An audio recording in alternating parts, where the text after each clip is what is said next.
안식일은 창조주의 자녀들을 위한 날이다. 성서에서 말하는 구덩이에 빠진 양 한 마리는 당신을 뜻한다. 더 이상 안식일에 종교시설에서 시간을 낭비하지 말라.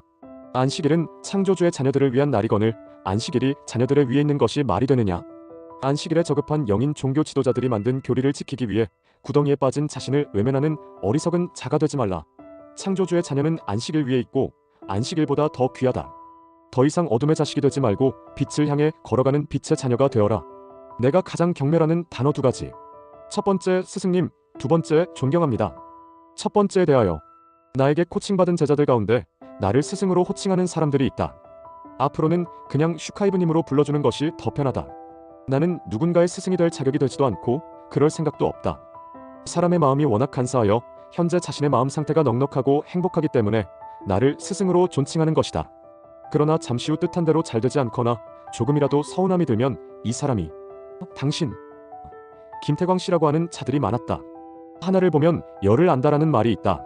이들은 다른 사람들에게도 이와 같이 할 것이고 의식 성장 역시 바닥이다. 마지막 날에 스스로 자기 위치를 결정하게 될 것이다.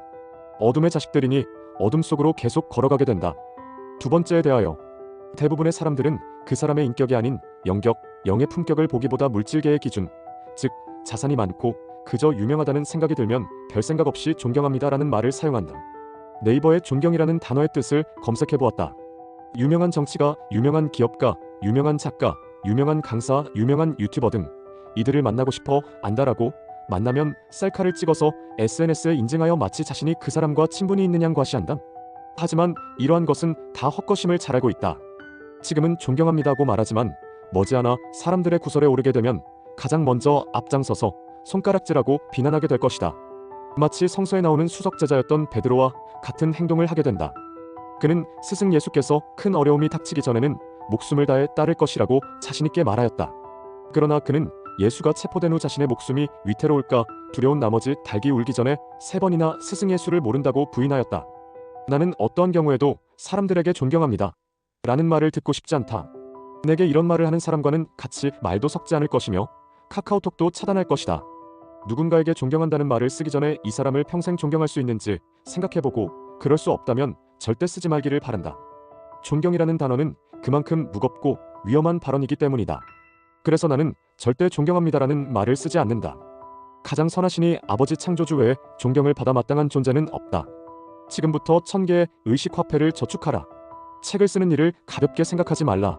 책을 쓰는 것이 아니라 당신 안에 깃들어 있는 살면서 알게 된 지식과 다양한 체험을 통해 깨달은 것들, 지혜를 담는다고 생각하라. 책이라는 그릇에 그러한 것들을 담게 되면 당신은 진정 못나고 부족하게 생각했던 자신에 대해 좀 더 자세히 알게 될 것이다. 의식 성장의 기본은 너 자신을 알라. 소크라테스가 한 말 그대로다. 자기 자신을 알지 못하고 아무리 기도하고 명상하고 고행을 해봤자 에고만 커진다. 사람들이 아무리 돈과 시간, 마음을 쏟아도 의식 변화가 되지 않는 이유다. 당신이 말하는 책들은 겉으로는 영적 구원과 관계가 없어 보일지 모르나 그 속을 들여다보면 그 책을 쓴 저자들의 지식과 경험, 깨달음이 담겨있다. 1000개와 새로 펼쳐지는 고차원 세계에서는 각자의 지혜와 깨달음이 돈, 화폐가 된다. 지금부터 1000개의 의식 화폐를 저축하라. 나는 그렇게 할 수 있도록 훈련되었다. 지금 그 역할과 사명을 감당하고 있다. 온 힘을 다하여 들판에서 알곡과 쭉정이를 가려내자. 깨어나 신성을 회복하라. 이 말의 뜻은 그동안 망각하고 있었던 그대가 신이라는 것을 인식하고 깨달아야 한다는 것이다. 궁극적으로는 영적 성장을 통한 아버지 창조주와의 합일이다. 빛의 일꾼들은 나와 함께 캄캄한 어둠을 밝히는 등불이 되어 앞으로 나아가야 한다.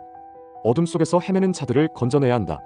아버지께서는 자기에게 주어진 사명을 다하는 자들은 새 나라에서의 상이 크다고 하셨다.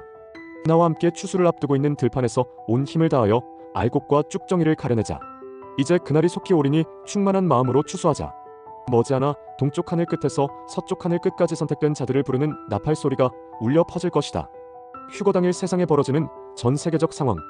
성서 요한계시록에 보면 지구 극이동이 벌어질 때 이마에 인침이 있는 자들은 선택받은 자들이라고 기록되어 있다. 그런데 이 부분에 대해 사람들이 오해를 하고 있다. 내가 좀 더 쉽게 설명하겠다. 지구 극이동이 벌어지기 직전에 지구 대기권 그리고 하늘에 있는 천군 아버지의 군대, 즉 은하연합 아슈타르 사령부 은하함대 우주선들이 일제히 쉬프트 빔을 쏘게 된다. 인류 중 단 한 명도 쉬프트 빔을 맞지 않는 자는 없다. 이때 깨어난 자, 영적 성장이 된 자들의 가슴에는 빛이 나고 이마에는 별 모양의 빛이 나타나게 된다. 다만 깨어나 신성을 회복한 자, 의식지수가 높은 자들은 쉬프트 빔을 맞는 순간 저절로 육신이 원소 형태로 분해되기 시작한다. 어떤 사람은 친구들과 식사를 하는 도중에, 어떤 사람들은 가족들과 산책을 하는 도중에, 어떤 사람은 거리를 걸어가는 도중에 휴거될 것이다. 감쪽같이 사라진다는 뜻이다. 우주선들이 쏘는 쉬프트 빔은 빛의 심판과 같다. 깨어난 자, 신성을 회복한 자, 사명을 다한 자의 영혼만 하늘로 올라가게 된다. 육체는 원소 상태로 환원되기에 안개처럼 사르르 흩어지게 된다. 이들은 안전하게 161km 크기의 모선들 가운데 1호 모선인 세예루살렘호에 탑승하게 되는 것이다. 나는 어제 새벽에 나와 함께했던 자들과 세예루살렘호에 탑승한 꿈을 꾸었다. 모선에 탑승한 이들의 육체는 모선의 진동수와 일치되도록 조정되고 반물질체로 바뀌게 된다. 휴거가 벌어지고 나면 우리나라를 비롯하여 전 세계의 언론사와 방송사는 앞다투어 휴거에 대해 일제히 기사를 내보내고 방송을 한다. 이들은 성서에 나오는 그대로 아버지 창조주를 믿는 자들이 휴거된 것임을 알면서도 물타기 기사와 뉴스를 송출할 것이다. 전 세계적으로 수많은 사람들이 외계인들에 의해 납치되었다고 떠들어댈 것이다. 하늘에 떠있는 수많은 우주선이 인류를 납치하기 위해 와 있는 것이라고 호도하고 왜곡시킬 것이다. 휴거되지 못한 인류 중에 대부분은 자신들이 가진 불안과 두려움을 합리화시키기 위해 동조하게 된다. 선택받지 못한 자, 깨어있지 못한 자들은 요한계시록에 나오는 그 모든 환난을 부모, 형제, 가족들과 직접 겪으면서 죽게 될 것이다. 그들이 사랑하는 부모, 형제, 자녀들이 짐승의 표를 받은 탓에 마음이 사라지고 생각을 할 수 없는 존재가 되었음을 알지 못한다. 자신 역시 그러한 좀비와 같은 짐승이 되었기 때문이다. 그토록 지키고 보호해주고 싶었던 가족들에게 물어뜯기는 고통스러운 시간을 보내게 된다. 그리고 심판의 날에 영혼이 불못에 던져지거나 디스토피아 담은 행성으로 가게 된다. 그곳에서 어느 정도 시간을 보내다가 한날 한시에 소멸될 것이다. 그렇게 예정되어 있다. 이제 몇 년 후면 수많은 사람들의 고통스러운 비명소리, 통곡하는 소리, 슬픔에 찬 울음소리가 지구 전역을 뒤덮을 것이다. 이제 성서 요한계시록에 나오는 선택받은 자들의 이마에 있는 표식에 대하여 제대로 이해가 되었으리라 생각한다.